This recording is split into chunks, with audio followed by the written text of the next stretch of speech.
금을 무차별로 매입하고 있다. 지금 전쟁 준비 중이다. 중국의 이야기인데요. 야, 금을 진짜 많이 매입해요. 여러분 이거 한번 보세요.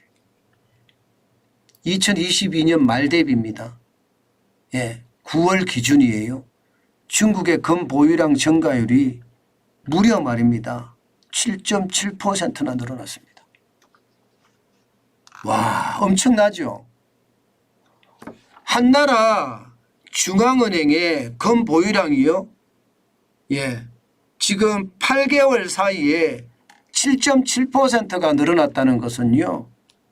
이것은요. 특별한 이유가 없으면 이런 일이 벌어지지 않습니다. 이것은 당연히 특별한 이유가 저는 있다고 생각합니다. 한번 보실래요? 얼마나 지금 금을 모으고 있는지요. 지금 보시다시피 2022년 12월에는요. 예, 2010만 51톤이었습니다. 그러던 것이 2023년 9월입니다.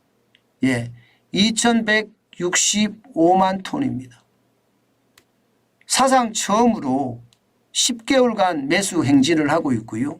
증가율은 154만 49톤이에요. 7.7% 늘어났고요. 진짜 충격적이죠. 저는 이런 지표를 찾아내기가 참 쉽지는 않은데요. 저는 이런 지표가 나오면 그냥 계속 쫓아갑니다. 뭐 블룸버그 통신뿐만 아니라 세계 금협회나 영어로 되어 있는 곳이라면 다 찾아들어가서 찾아보고요. 왜 이런가 궁금한 것도 해결하고요. 그러거든요. 자, 금을 중국이 이렇게 매입하는 이유, 저는 두 가지 측면에서 해석할 수 있다고 봅니다. 두 가지. 첫 번째는 뭘까요? 첫 번째는 이게 8달러라고 저는 봅니다. 8달러. 위안화의 위상을 강화하기 위해서 브릭스 정상들에게 위안화 사용을 권장하고 있고요. 또 중동 사우디아라비아하고는요. 정상회담을 통해서 석유 대금을 결제할 때 위안화도 결제가 가능하다. 이렇게까지 만들어내고 있잖아요. 미국의 패권주의에 반항을 해서 나는 거기에서 벗어나겠다. 이게 핵심입니다. 네, 이게 핵심입니다. 그리고 두 번째는요. 전쟁 준비로 보고 있습니다. 대만을 침공한다는 뜻이죠. 이게 여러분 전쟁이 터지면 돈은 종이 조각이잖아요. 휴지가 돼버리는 거예요. 금은요. 자산이 돼버리는 겁니다. 실제로 러시아가 우크라이나를 침공하면서요. 금을 많이 보유하고 있었기 때문에 그 금을 가지고 뭐 식량도 사들이고 제품도 사들이고 무기도 사들이고 그랬던 거 아니겠습니까? 금이 있으니까 루블라의 가치도 안 떨어져요. 쉽게 말하면 전쟁 중인데도 루블라가 종이 조각이 안 된다는 뜻이에요. 계속해서 올라간다는 뜻이에요. 자기 그 자리를 지키고 있다는 뜻이에요. 그러면 중국도 이게 전쟁까지 갈 거라고 저는 생각은 하지 않지만요. 대만을 침공하는 순간 뭐 엄청난 회오리가 저는 몰아칠 거라고 생각을 해요. 그렇기 때문에 전쟁으로 갈 거다 이렇게까지는 저는 생각하지 않습니다. 그렇지만 중국 내부의 상황이 나빠지면 어떤 일이 벌어질지도 모르는 게 현실이 되거든요. 자, 그러면 금을 얼마나 모았길래 이렇게 무서운 이야기를 하느냐. 여러분 보세요. 지금 보시면 2022년 말 기준이에요. 예, 지금 중국이 어디쯤 있나 하면요. 세계 6위 정도 됩니다. 세계 6위. 2110만 51톤이었습니다. 예, 2110만 51톤이었어요. 51톤. 그러던 것이 지금 2165만 톤으로 늘렸다고 말씀을 드렸죠. 그런데 이게 점점 늘려가는 거예요. 예, 점점. 이제 러시아도 지금 많이 늘려놨잖아요. 쭉 늘려가는 겁니다. 물론 미국이 지금 금은 제일 많습니다. 8,133만 톤이니까 가장 많습니다.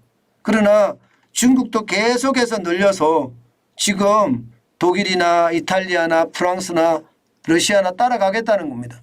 금이 위기 때는 곧 현금이니까 그 정도로 많이 지금 쌓아가고 있다. 이렇게 얘기할 수가 있습니다. 진짜 많이 쌓아가죠. 이런 것을 보면 두렵다는 생각 진짜 많이 들어요.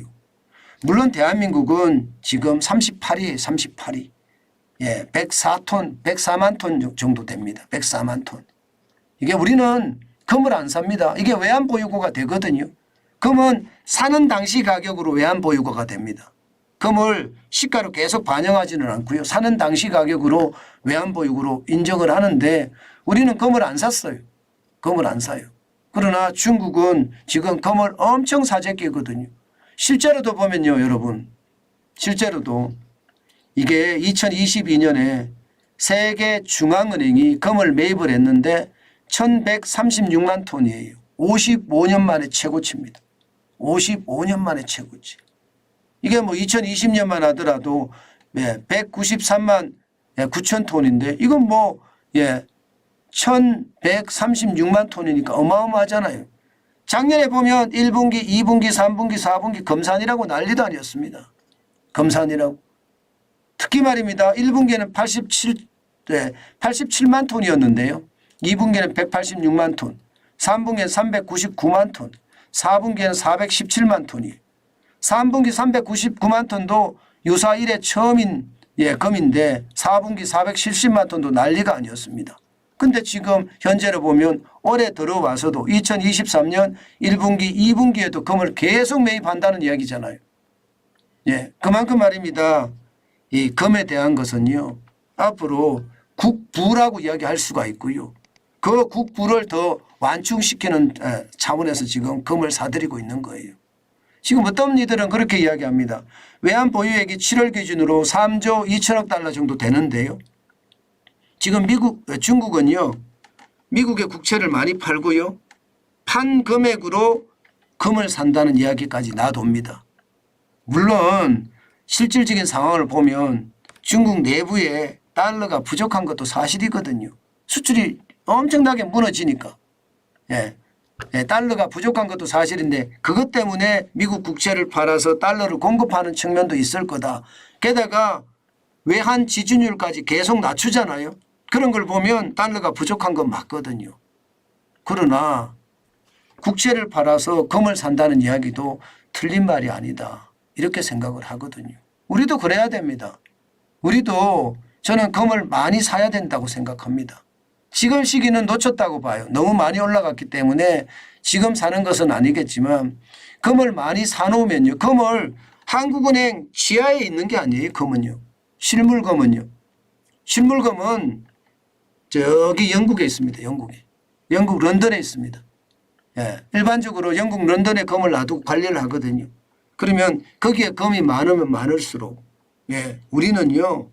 그것을 팔아서 만약에 올지 모르는 남북 간의 전쟁 대비해야 되거든요.